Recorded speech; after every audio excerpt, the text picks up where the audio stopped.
আমি আজকে চললাম ছত্তিশগড় বিলাসপুরে আমার মামার বাড়ি, আরও ভালো করে বলতে হলে আমার মায়ের মামার বাড়ি। মামা মাইমা আমাদের খুবই আন্তরিকভাবে নিমন্ত্রণ করেছে। আমরা মামার বাড়িতে উপস্থিত হব বিলাসপুরে। আজকের এই ভিডিওতে কিন্তু আমি মামার বাড়িতে পৌঁছচ্ছি কি করে সেটাই তোমাদের সাথে শেয়ার করব। আমি সংঘমিত্রা, আজকে বেরোচ্ছি। আমি ট্রেনেই যাব আজকে, হাওড়া আহমেদাবাদ এক্সপ্রেসে করে। আজকের ডেস্টিনেশন হচ্ছে বিলাসপুর। আগামী কাল বিলাসপুর গিয়ে পৌঁছবো। টাইম আছে 11:30। এখন জানি না কখন পৌঁছবে। ট্রেন যদি কারেক্ট টাইমে যায় তাহলেই ভালো। জেমস বাইক নিয়ে অলরেডি বিলাসপুর পৌঁছে গেছে, মামার বাড়িতে দারুণ আদর খাচ্ছে। আর আমি এক্সামের জন্য যেতে পারিনি, তো এখন স্টার্ট করছি। তো একদম হাওড়া স্টেশনে গিয়ে আমি শুরু করব আমার ভিডিওটা। 9:30 পৌঁছে গেলাম হাওড়া স্টেশন। একটা চেয়ারে বসেছিলাম, এই ঘড়িটা দেখতে পেয়ে উঠে এলাম। খুব নস্টালজিক ফিল করছি। ছোটবেলায় মা বাবার সাথে এসে এই ঘড়িটার নিচেই অপেক্ষা করতাম। অন্যান্য আত্মীয় স্বজন আসতো, তারপরে সবাই মিলে কোথাও না কোথাও বেড়াতে যাওয়া হতো। ওভারঅল হাওড়া স্টেশনের চিত্রটা কিন্তু একই রকম থেকে গেছে। সেই ফ্লোরের ওপরে শুয়ে থাকা, অনেক কিছু পাল্টেছে ঠিকই, কিন্তু অনেক কিছু একই রকম রয়েছে। যাই হোক, আমি পুরনো স্টেশনে রয়েছি, ওল্ড হাওড়া স্টেশনে। 1 থেকে 15 পর্যন্ত এখানে প্ল্যাটফর্ম রয়েছে। এখন আমি চলে যাব নতুন প্ল্যাটফর্মের দিকে। এই যে জায়গাটা দেখছো, ওল্ড প্ল্যাটফর্মস 1 to 15 হাওড়া স্টেশনের দিক থেকে আমি যাচ্ছি 15 অনওয়ার্ডস, নিউ প্ল্যাটফর্মস যেদিকে তৈরি হয়েছে সেই দিকে।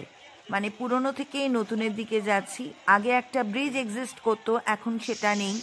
এখন গ্রাউন্ডের ওপর দিয়েই পৌঁছে যাওয়া যায় এই সমস্ত নতুন প্ল্যাটফর্মগুলোর দিকে। জেনারেলি দূরপাল্লার ট্রেনগুলো 15 অনওয়ার্ডস প্ল্যাটফর্ম থেকেই ছাড়ে, তাই হাওড়া স্টেশনের এই দিকটাতেই চলে এলাম। এখন ওয়েট করছি হাওড়া আহমেদাবাদ এক্সপ্রেসের জন্যে। এখন ঘড়িতে বাজছে, দাঁড়াও দেখে বলছি, ঠিক বাজছে 10টা। আর আমার ট্রেন ছাড়বে 11:05-এ। পুরনো প্ল্যাটফর্ম থেকে নতুন প্ল্যাটফর্মের দিকে চলে এসেছি আর ওয়েট করছি। প্ল্যাটফর্মটা পেলেই সেই দিকে চলে যাব। বোর্ডে কিন্তু এখনো হাওড়া আহমেদাবাদ সুপারফাস্ট এক্সপ্রেসের প্ল্যাটফর্মটা দেয়নি। প্ল্যাটফর্মটা দেখতে পেলেই চলে যাব। আজকে আমি যাচ্ছি বিলাসপুর। কালকে 11:30টায় পৌঁছানোর কথা, তবে এই ট্রেনটা খুব লেট থাকে শুনছি যা। আমি যাচ্ছি 3rd AC-তে। হাওড়া থেকে বিলাসপুর পর্যন্ত কত ভাড়া বলি তোমাদের। হাওড়া আহমেদাবাদ সুপারফাস্ট এক্সপ্রেস আমার ভাড়া লেগেছে 1125 টাকা, কলকাতা থেকে বিলাসপুর। বাকিটা ট্রেনটা কিরকম, ট্রেনে কি কি হচ্ছে সবটাই তোমাদের সাথে শেয়ার করব।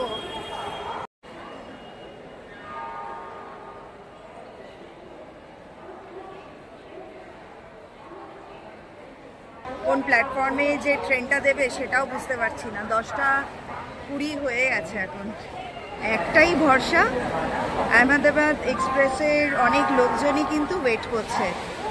তো তারাও ওয়েট করছে, আমিও করছি। তো বোঝা যাচ্ছে আর কি যে এই কাছাকাছি কোনো প্ল্যাটফর্মে দেবে। আমি আপাতত 22 নম্বর প্ল্যাটফর্মের কাছাকাছি রয়েছি, দেখা যাক।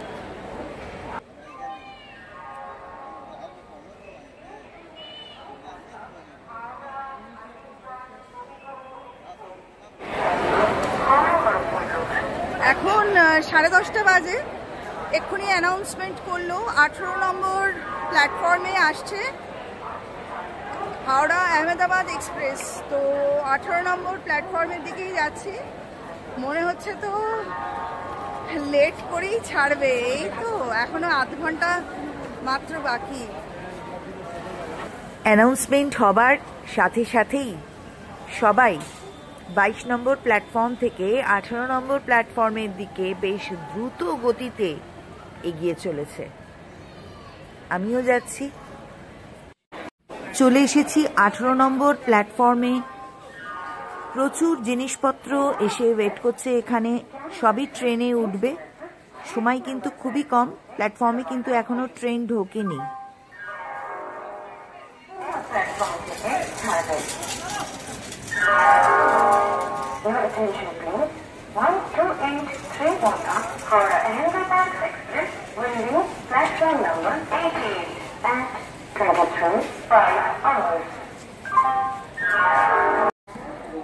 আমি আর একটু এগিয়ে যাব। আমার B4 সিট নাম্বার 36, যেখানে B4 পয়েন্ট আউট করা রয়েছে ওখানে গিয়েই দাঁড়িয়ে থাকবো।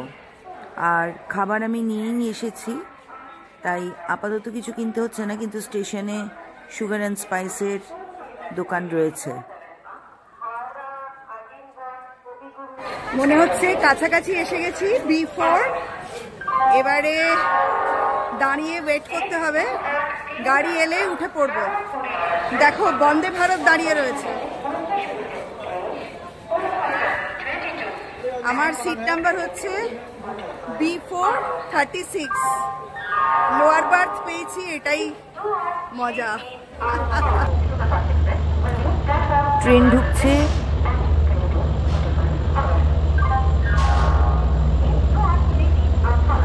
আর সবার মধ্যে ব্যস্ততাও বাড়ছে।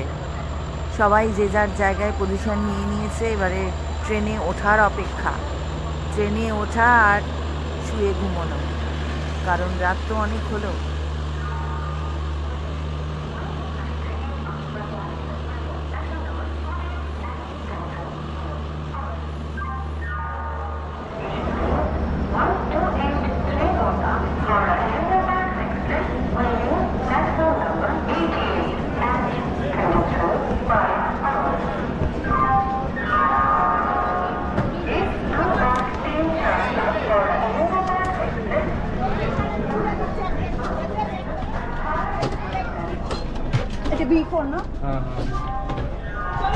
উঠে পড়েছি B4-এ, আর থার্ড এসি দেখো।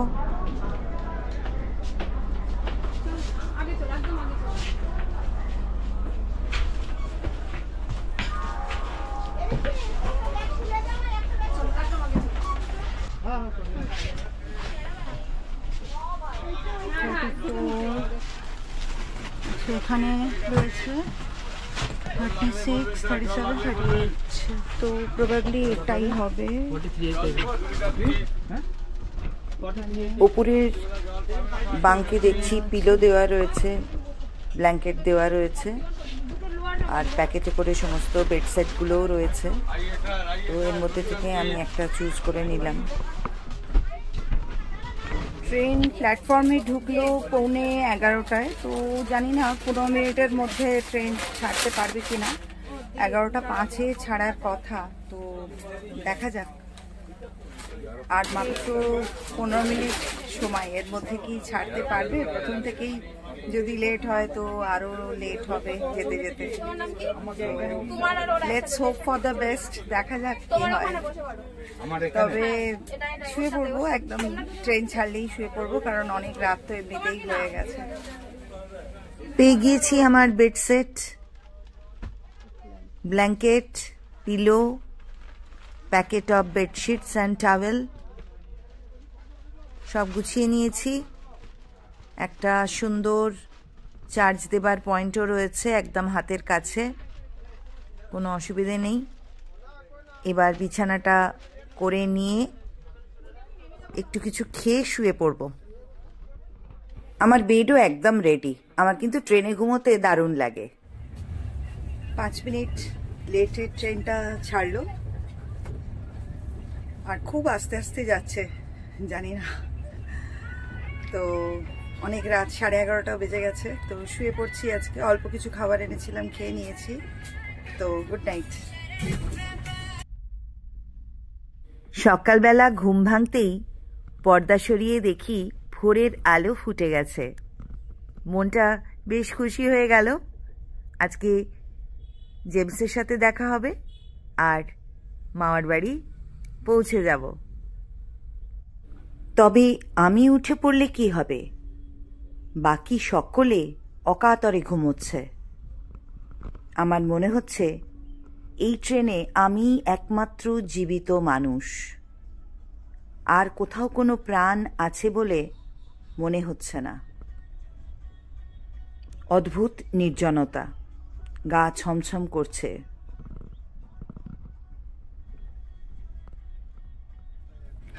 ট্রেনের কাঁচ এত অপরিষ্কার, বাইরের দৃশ্য তেমন পরিষ্কারভাবে কিছুই দেখা যায় না। তবুও যা দেখা যাচ্ছে সেটাই তুলেছি। Good morning. কিছুক্ষণ আগেই রাউরকেল্লা পেরিয়ে গেছে। ট্রেন লেট আছে কিনা বুঝতে পারছি না, কিন্তু মুভ করছে সমানে ট্রেন, মোটামুটি ভালোই যাচ্ছে। রাতেও কোনো আউটসাইডার ছিল না ট্রেনে, একদম শান্ত, এবং আশেপাশের লোকজনও খুব কোঅপারেটিভ, ভালো ছিল। তো এখনো পর্যন্ত কিন্তু জার্নিটা খুব ভালোই হচ্ছে। আর টয়লেটেও জল রয়েছে, ঠিকঠাক সব কিছু।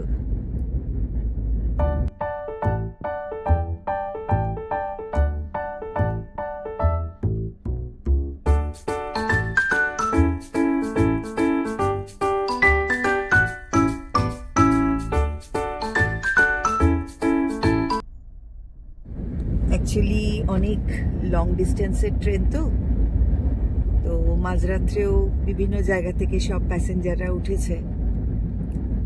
সেই জন্যেই এখনো পর্যন্ত, যদিও ঘড়িতে 7টা বেজে গেছে, তো সবাই ঘুমোচ্ছে, আমিও রেস্ট নিচ্ছি।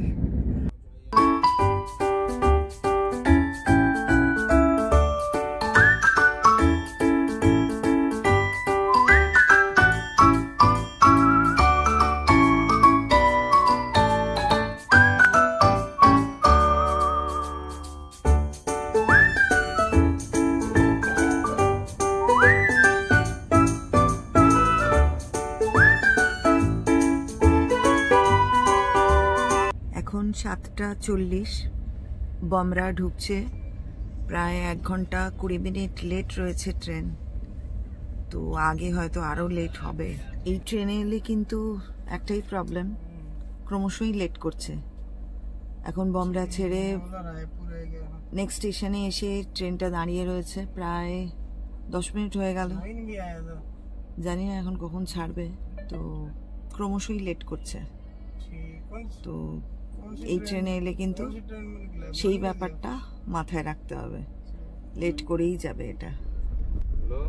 ঝারসুগুদা স্টেশন আসার কথা ছিল 7:30টায়, এখন ঢুকলো 8:30টায়। 1 ঘন্টা লেটে চলছে ট্রেন।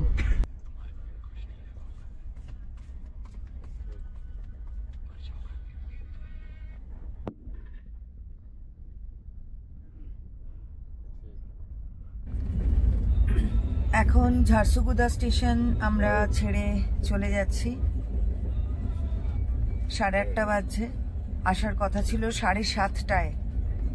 অলরেডি 1 ঘন্টা লেটে চলছে ট্রেন, আগে আগে আরও লেট হবে।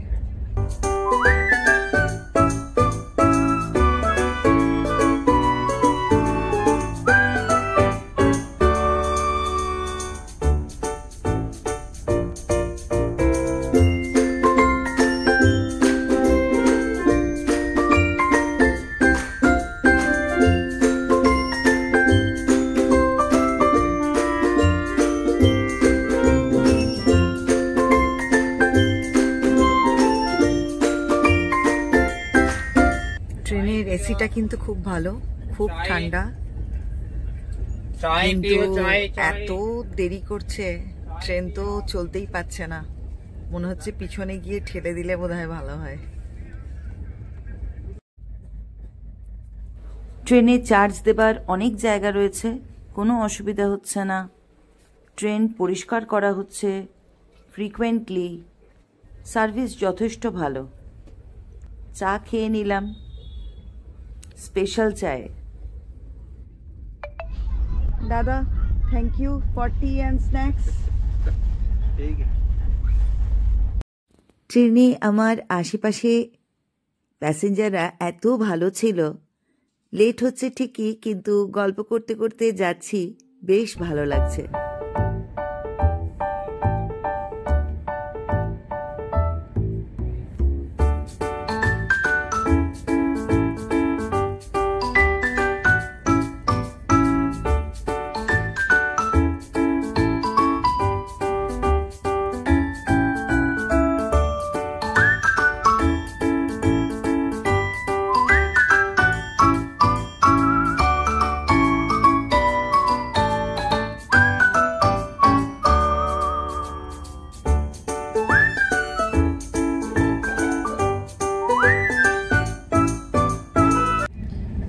এসি কম্পার্টমেন্টেও কিন্তু চা, জল, নাস্তা সব কিছুই অ্যাভেলেবল।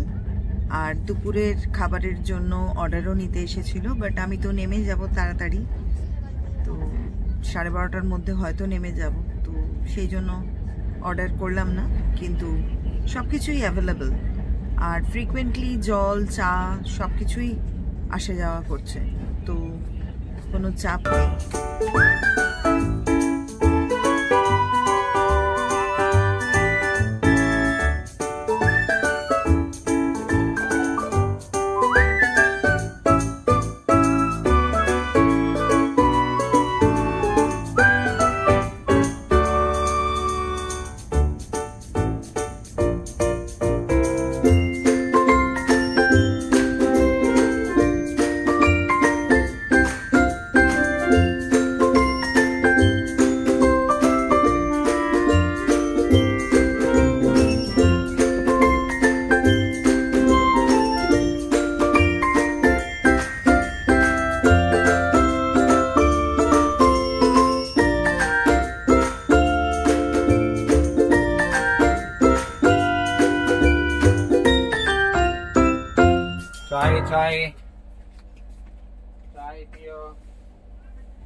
মনে হচ্ছে ওই 1:45 নাগাদ হয়তো পৌঁছতে পারে, যদি সব ঠিকঠাক থাকে।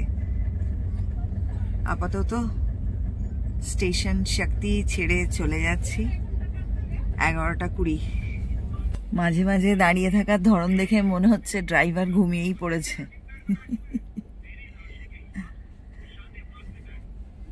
এত স্লো, আমি তো এরকম ট্রেন আগে চড়িনি কোনোদিন। মানে ঠেলে ঠেলে নিয়ে গেলে বোধহয় ভালো হয়। বারাদোয়ার স্টেশনটা ক্রস করে এখন এগোচ্ছি। স্টেশনের আগে দাঁড়াচ্ছে, স্টেশনের পরে দাঁড়াচ্ছে, স্টেশনে দাঁড়াচ্ছে। হাওড়া আহমেদাবাদ সুপারফাস্ট এক্সপ্রেস না Howrah Ahmedabad super slow express বোঝা মুশকিল।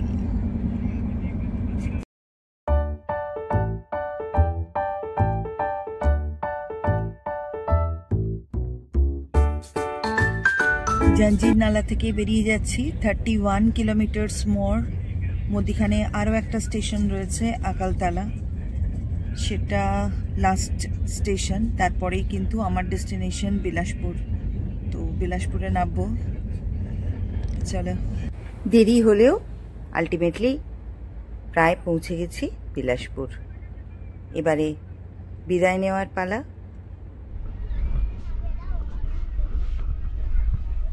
By bye, thank you so much. Bilaspur স্টেশনে ট্রেন থামতেই জেমস আর মামাকে দেখে যে কি আনন্দ হলো। Bye bye.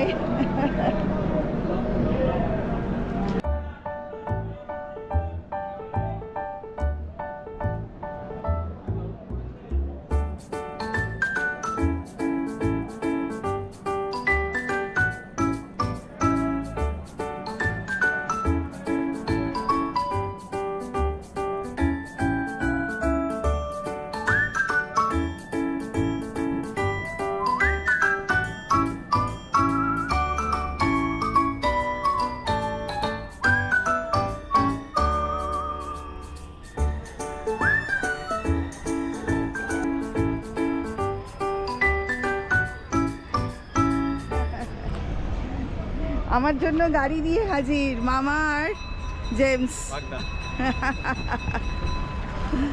মামা আর ভাগনাতে খুব জমেছে। ওই যে বলে না, লাইক মাইন্ডস মিট, ঠিক সেই রকম। দুজনে মিলে আমাকে বোকা বানালো। আচ্ছা, বলল বাইক নিয়ে এসেছি নিয়ে যাওয়ার জন্যে, দুজনে মিলে যদি বাইকে করে আসে তাহলে আমি যাব কি করে। বেরিয়ে দেখি গাড়ি নিয়ে হাজির। আমি বললাম আমি সংগমিত্রাকে আনতে যাচ্ছি। আচ্ছা, মা বললো তোমার মোটরসাইকেল তুমি পকেটে ভরে রাখো। এ বাবা।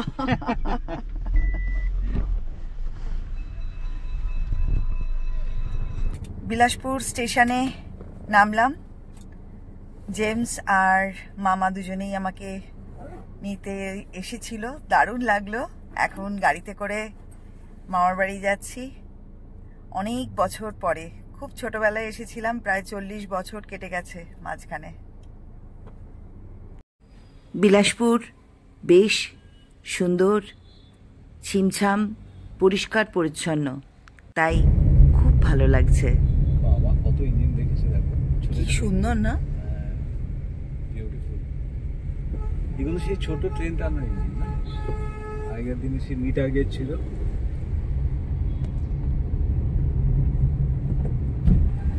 নিট অ্যান্ড ক্লিন, জায়গাগুলো দেখতে এত ভালো লাগে। তো ভালো লাগে দেখো, ছত্তিশগড়। আমরা ভাবতাম যে চলে এসেছি একদম হলদিরামের সামনে। খুব সুন্দর করে সাজানো এই রেস্টুরেন্টটা। আইসক্রিম খাবি তো বল। না না, খুব ভালো চলো পাওয়া চলো, যায়। না না এখন না, চলো। কাজটা না বলে। বাহ, কি সুন্দর না ট্রেন। স্টেশনের কাছেই করেছে। হ্যাঁ, হ্যাঁ, আচ্ছা। আমি তো ভেটারেন হয়ে গেছি। তাই না? এই কাল কখন এসেছি, এরকম সময় এসেছিলাম না। রাস্তা দিয়ে যাচ্ছে। এটাও রাস্তাটা কত গাছ লেগেছে। তাই তো দেখছি, একদম গ্রিন। আমার ধারণাই ছিল না এই বিলাসপুরটা এত সুন্দর জায়গা। আমাকে হাঁটাতে নিয়ে গিয়েছিলাম। আর হ্যাঁ, বললো তো।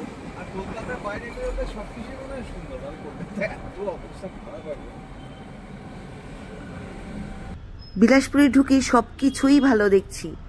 এইখানে দেখো, শ্রীরাম রসোই, 10 টাকা করে খাবার দিচ্ছে। প্রচুর লোক খাচ্ছে, থালা ভর্তি করে, একদম পেট ভরা খাবার। পাশেই রয়েছে হনুমান মন্দির। কি সুন্দর ব্যবস্থা বলো তো। মামার বাড়ি যাবার পথে রাস্তাঘাটও দেখছি কোথাও জঞ্জাল নেই, একেবারে পরিষ্কার পরিচ্ছন্ন। তোমার ভাজিয়া মিষ্টির দোকান ওই আচ্ছা। কয়েদিরা চালায়, মানে ও আচ্ছা আচ্ছা, বুঝতে পেরেছি। ঠিক ঠিক। ওদের ওয়েলফেয়ার ইয়েতে। বিলাসপুর স্টেশন থেকে খুব বেশিক্ষণ নয়, চলে এলাম মামার বাড়ি। চ্যাটার্জি পরিবার। আমরা ঢুকে পড়ছি বাড়ির মধ্যে। পরের ভিডিওতে মামার বাড়িতে থেকে কেমন মজা করলাম সবটা তোমাদের সাথে শেয়ার করব। দেখতে থাকো ট্যুরিং সংঘমিত্রা, আর সকলে খুব ভালো থেকো।